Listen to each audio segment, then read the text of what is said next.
It's your brother D on the VBB, world famous Venice Beach Boardwalk, and today we've got with us visual artist extraordinaire Mark Narens. Mark, say what's up to the people. What's up to the people? All right, all right. Mark, so my first question to you is, where you from, and how did you become inspired to be a visual artist?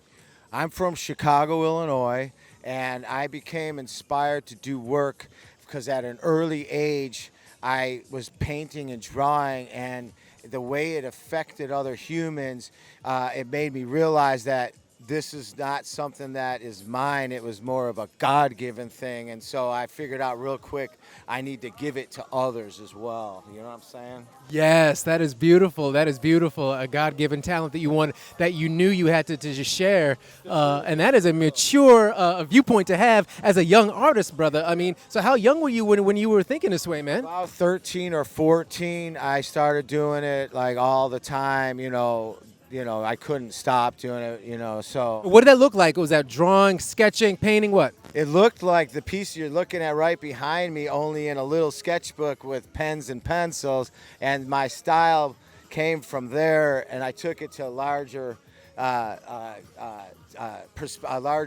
scale, if you will. You know what I mean? Absolutely. Yeah, absolutely. Yeah.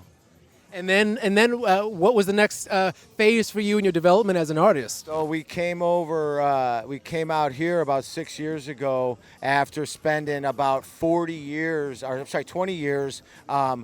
the art business doing art and music, mostly supporting other artists. So about 6 years ago, I came out here to take my work to the next place, if you will, the next level. Yeah. And so, is there a way that you might describe your style, and also what kind of materials do you use? Yeah. First of all, I paint on raw canvas with spray paint, acrylic, and oil rattle pen. And my style, it comes from an urban flavor, but it's really what I call fringe art. It's like just on the fringe of being accepted as art, if you will. Expressionism, in there too, a little expressionism, which tends to not, be accepted in the quote-unquote art world, Absolutely. In fact, what it does remind me of a little bit, if you don't mind this comparison, is Jean-Michel Basquiat. It kind of has a little bit, and to me, that feel when you say fringe art, that's sort of like, well, it's not exactly acceptable, but it was recognized that, hey, this is art. This is an expression, if you will. So yeah, really beautiful stuff. And hey, would you mind talking to us? Hey man, I don't think there's an artist.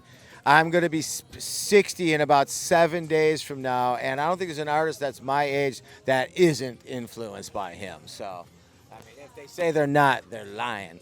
Go ahead. Absolutely, brother, and that just speaks volumes to that brother's art, considering that, as we said at the beginning, Jean-Michel Basquiat was considered fringe or on the outside of the mainstream. Would you mind talking a little bit to our audience about maybe one of your art pieces? I would love to, absolutely. Awesome, all right, let's do it. This piece is called Divine Mind, and Hetty is my main character. He lives in all these special places or moments in time. He's sitting in front of his computer and working his creative, and it really speaks to today's young creatives. It's all digital, I personally don't do any digital art, but this kind of we're in his head, if you will. So all these little images that you see are characters that I use in my paintings. So this little symbol speaks to heartbeat and life.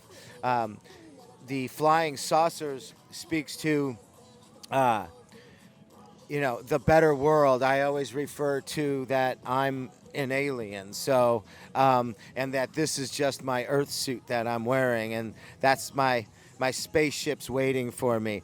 So I draw little spaceships in a lot of my pieces.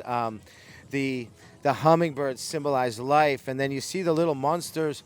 That symbolizes disruptive energy. So my painting's narrative speaks to balance. How can we get back to harmony with all this disruptive energy around us? And so that's what I paint about.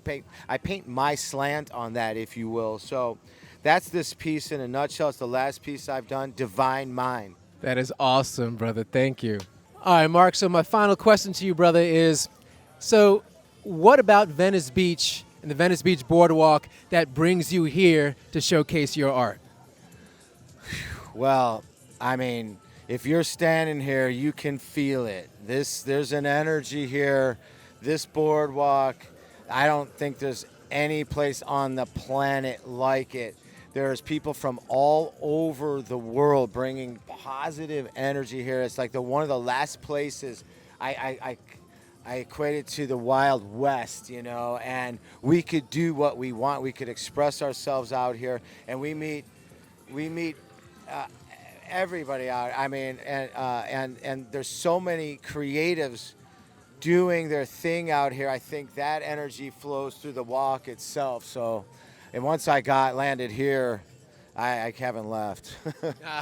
And why would you, brother? Why would you? Because like you said, man, everything you said. I mean, you've got the sun, the surf, the sand. You got the beautiful people bringing that energy from all over the world. Hey, Mark, thank you so much, brother, man, for being a part of the show. That was so awesome, man. Seriously. And hey, guys, that was another show. Thank you for tuning in, and we will catch you next time. Be blessed. He teeth the deer, and he shows them a pearly white, just a jackknife as Mac Heath is, and he keeps his out of sight with the shark fights with his teeth the deer. Scarlet pillows start to spread. Fancy gloves though with Mac Heath did, so there's not a trace of red on the sidewalk. Sunday morning lies a body oozing light. Someone sneaking around the corner. Is this someone Mac the Knife, who from a tugboat by the river, boo-boo, a cement bags drooping down. Yes, the cement's just for the weight, dear. Bet you